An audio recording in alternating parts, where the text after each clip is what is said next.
Welcome to the evening review. My name is Ovaherero. Joining me in studio is Genocide descendant Enron Kuzatjike, who's going to speak, amongst others, on the genocide deal and the passing of the Paramount Chief. But before we go into that interview, please have a look at the front page.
Welcome to the evening review.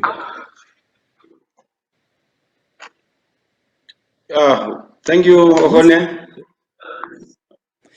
Thank you for the opportunity. Yesterday we saw that the Ovaherero Traditional Authority turned down financial assistance to go now with the burial of the late Paramount Chief Vekuii Rukoro. Your reflections on what the OTA has done? Yeah, I think good evening to the viewers, and once again to yourself and your colleagues. I think before I answer to that question, let me use this opportunity to air a disclaimer that views that I'm going to express here are myself and not necessarily of my employer. And also let me say a word of condolences to the late Paramount Chief Advocate Vekuii Rukoro of the Ovaherero people in Namibia and abroad, as well as the families that has lost their loved ones from this biological warfare of COVID-19. And also in the same vein, I think I must thank Namibian Sun for giving me this opportunity as a surviving generation of the Ovaherero genocide, a Holocaust perpetrated by the arrogant and racist German government on our people. This is an opportunity offered to us to try and remind the government and also advise them that the right thing to do with regard to our effort for seeking restorative justice is what we believe is right and not what they think is right. Thank you. And to answer your question, I think the Ovaherero people are in the capable leadership of those that are left behind by the departed Paramount Chief. And as the nation is faced with this biological war of COVID-19, the Ovaherero people found it necessary to accept the honor bestowed on our late Paramount Chief Vekuii Rukoro to accord him a state funeral. However, as a caring nation, honorable leaders, we find it that it would be in the interest of the Namibian people that whatever funds available at this point in time be spent on the fight against COVID-19. And I think that is responsible leadership. and it's a sign that we care for the people of this country because we are brothers and sisters. So basically, that's where we are. With the passing of the Paramount Chief, there was also another departure of Afrikaner Chief. In the midst of Namibia now negotiating and having to ratify the genocide deal, how much of an effect do you think the passing of these two leaders would have on the final negotiations as we go towards signing the deal?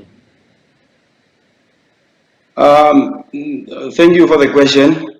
I think the passing of those two gentle giants, Chief Afrikaner and Paramount Chief Vekuii Rukoro, has actually woken us up and also affirm our fight for the restorative justice of our people. I think we are more energized now to fight and continue to fight for what they believed in, and also to continue what they have left behind, because this community survived the genocide 100 years ago, but we are still fighting. We are in existence. We have buried all our chiefs, from Hosea Kutako, the first man who sent people to petition the presence of the apartheid government in this country. And mind you that Hosea Kutako was a direct victim of the German genocide. So we have continued with Clemens Kapuo, again, who fought the apartheid government. We have also continued with Paramount Chief Koima Riwako, whom I have worked with very well, and also the late one, Paramount Chief Vekuii Rukoro. And I think he has taught us well. And we are very grateful that he has taught us well. He has taught us not to sell out. He has taught us not to give up, because this cause is not about myself. It's not about my child today. It's even if it takes us 100 years or if it takes us a lifetime, we are not going to sell out the cause.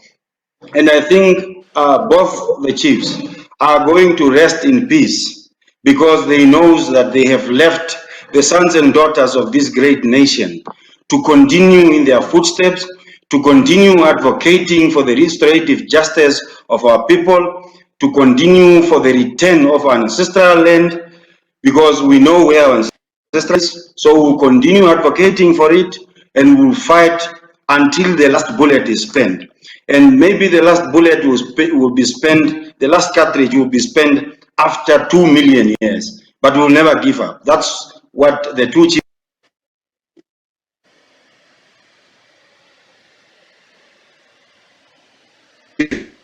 We have more vigor, we have more enthusiasm. We are going to continue where they left behind.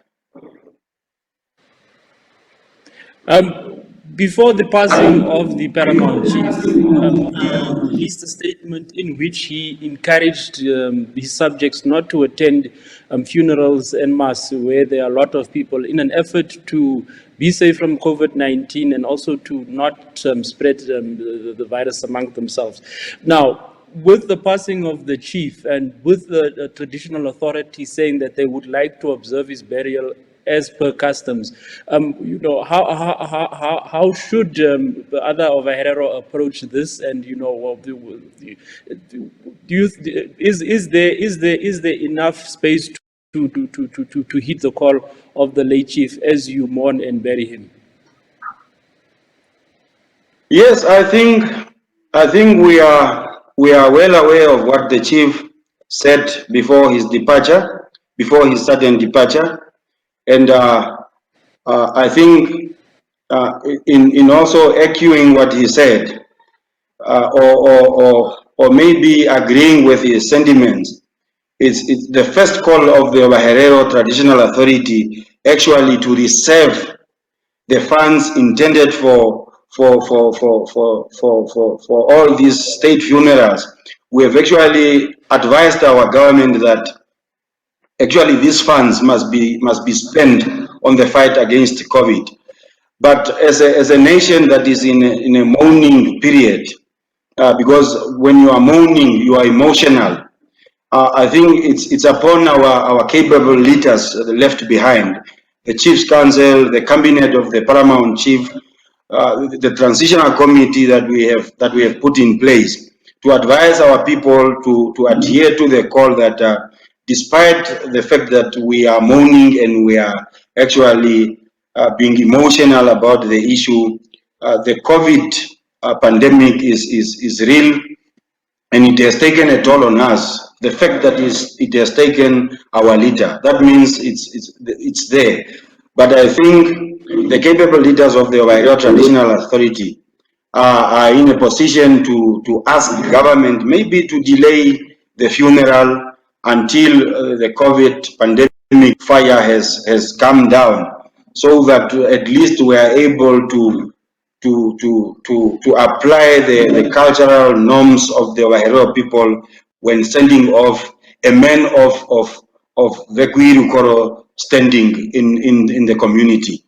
And I think government must be able to listen to us, because otherwise, even if you allow 10 people today, people will still flock, not necessarily to the graveside, but maybe to the place of burial, be it Okahanja. I'm sure it will be Okahanja.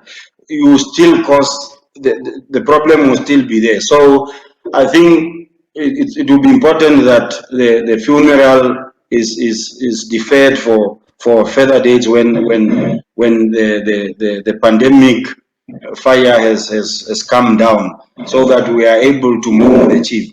But in the same vein also, I would like to advise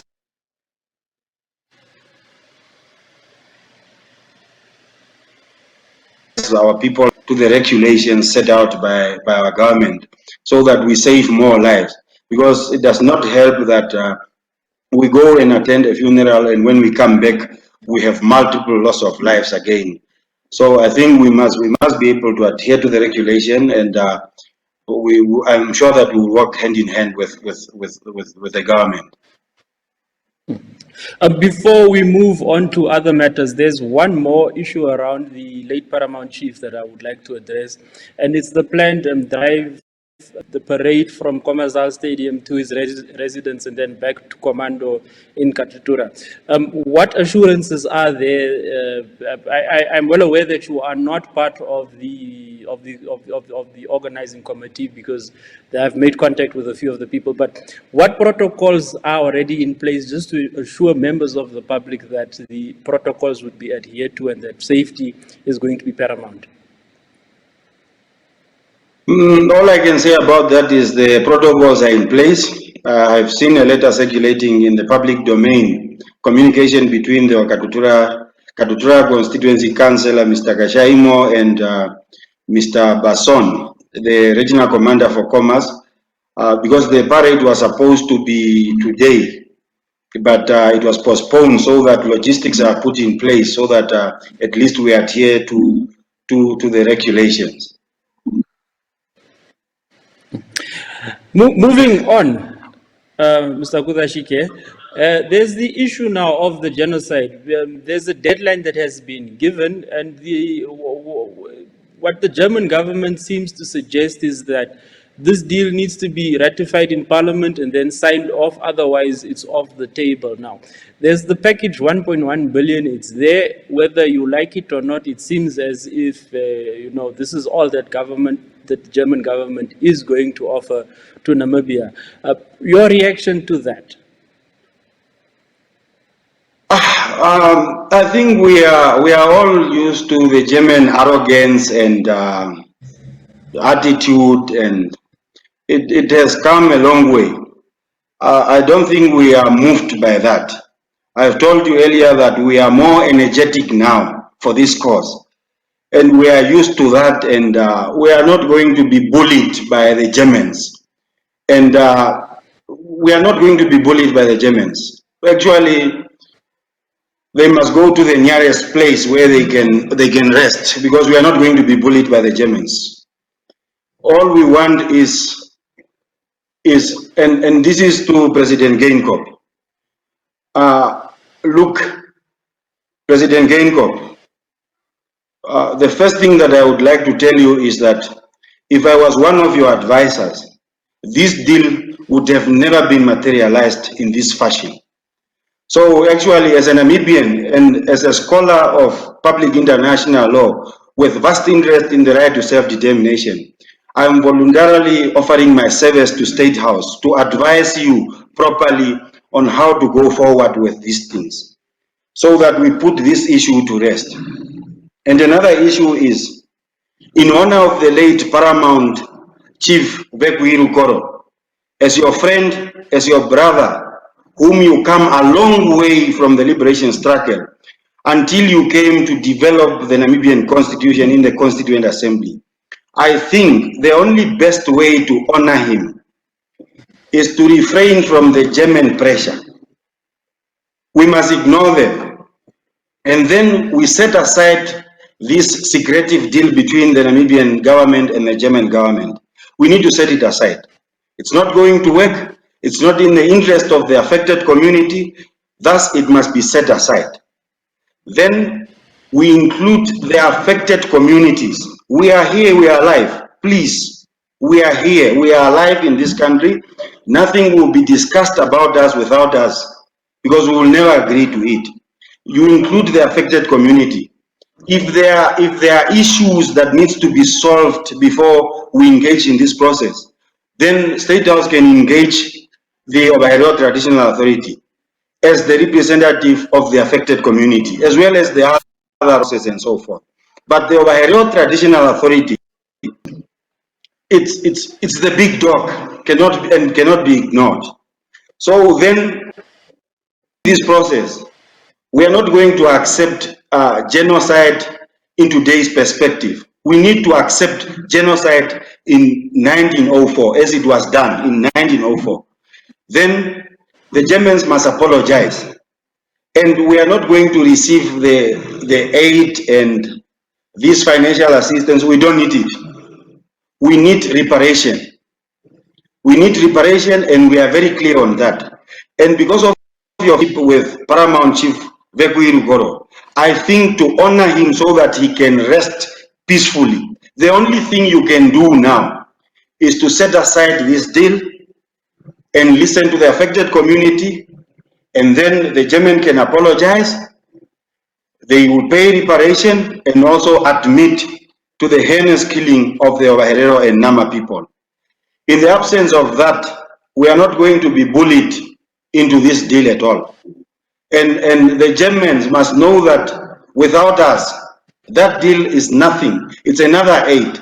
Our kids will still knock on their doors for the next 2 million years to come. We will never rest. We will continue with our international campaign, seeking solidarity from international communities and our friends in the country, in Africa, as well as abroad. We have friends. We are going to continue knocking on that door until the Germans hear our plea. And we know that the Germans are desperate now because there are new players on the block. The Chinese are here, Russians are here, other countries are coming, other parts of other regions in the world are coming. So the global political field is expanding every day. So I'm sure that they are desperate. That's why they want to resolve this issue now. But you cannot resolve the issue and after 2 days, another group rises again demanding for the same thing. So to have a closure for this thing is to include the Ovaherero people through the Ovaherero Traditional Authority in the negotiation process. What you had, maybe it was a trial and error, we understand. But we cannot stop there. We must start something afresh from the beginning so that we start something new where everybody is included so that no one will be left out. The mantra of President Hage Geingob. So if there are issues that needs to be ironed out that led to the exclusion of the Ovaherero Traditional Authority, those issues must be ironed out. Leadership calls for ironing out issues before you embark on a very important process like genocide negotiation. So that is my take. And then there's a very topical issue that has been in the news of late. It's the issue of the removal of the red line. Now, we can both agree that there are pros and cons to the removal of the red line. But in your view, how should government approach this issue, and what is your position on the red line? Okay, thank you. I think that is an issue of interest to me. I think the removal of the blanket removal of the red line is not in the interest of this country. So we cannot just wake up and remove the red line. We understand the plea from our colleagues above the red line in the northern part of the country. From Okunene, the former Ovamboland, Kavango and Zambezi. We understand their plea. Actually, through my farming life, every cattle that I sell, few cents are taken from every animal that I sell that is used to support farming above the red line. So I think the most appropriate way to address this issue is as follows. I think Namibia must be divided into 4 zones. The first zone is the zone below the red line, the current one where we are now. Then we have a second zone, which is Okunene. Then we have a third, which is the former Ovamboland. Then we have a fourth zone, which is Kavango and Caprivi. So all these zones will be managed separately, so that when one zone is affected, it does not affect the other zones.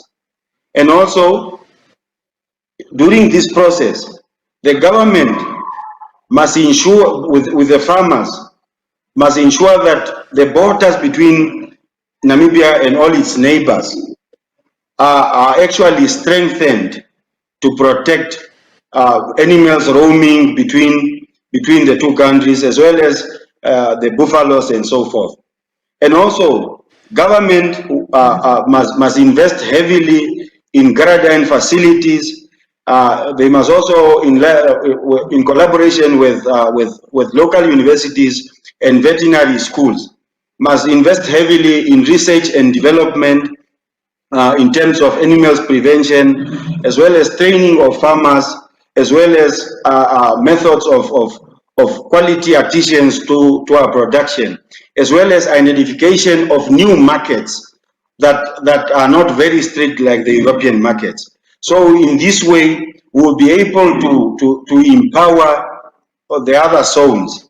And also, if we strengthen our granddine facilities, if there are no threats of diseases, because of the granddine facilities and farmers that are well trained in disease prevention, as well as experts and so forth, animals will be able to move freely because all these areas are clean. Because if I give you an area like Okunene, I've never had Okunene having foot and mouth disease.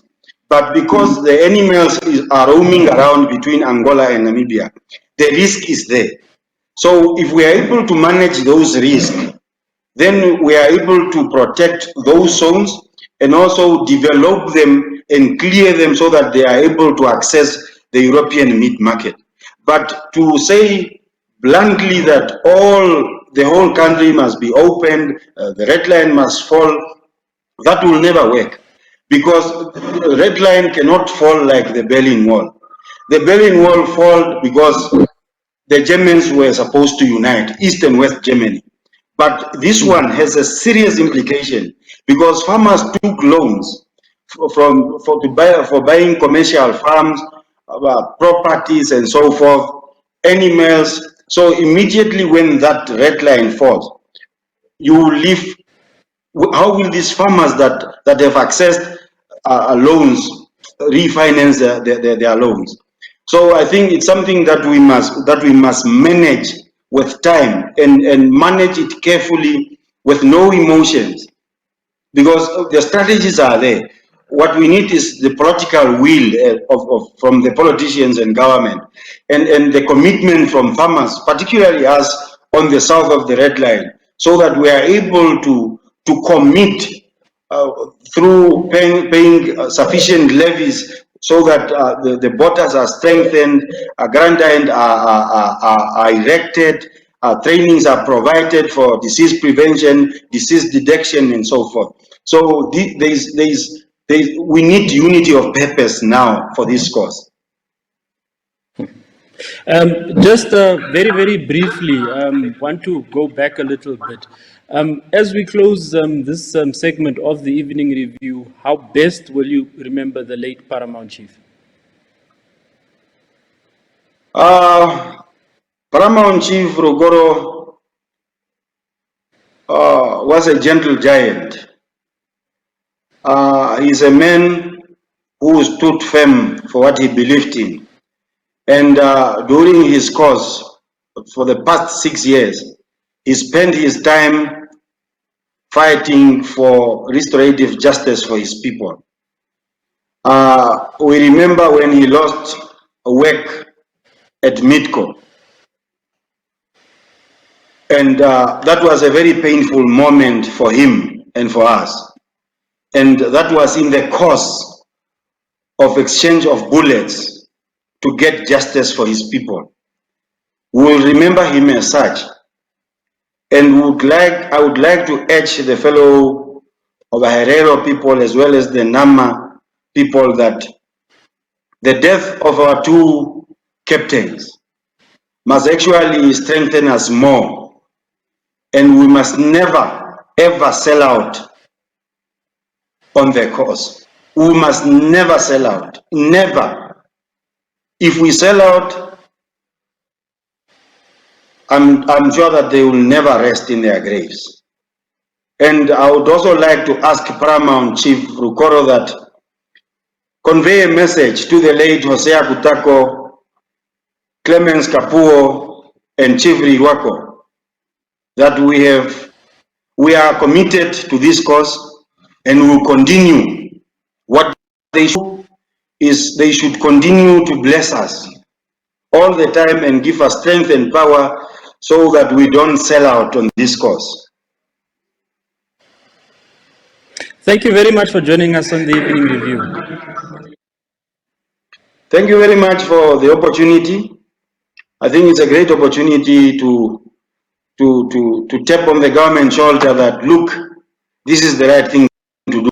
And they will never realize it's the right thing to do unless if they listen to the direct victims of the genocide.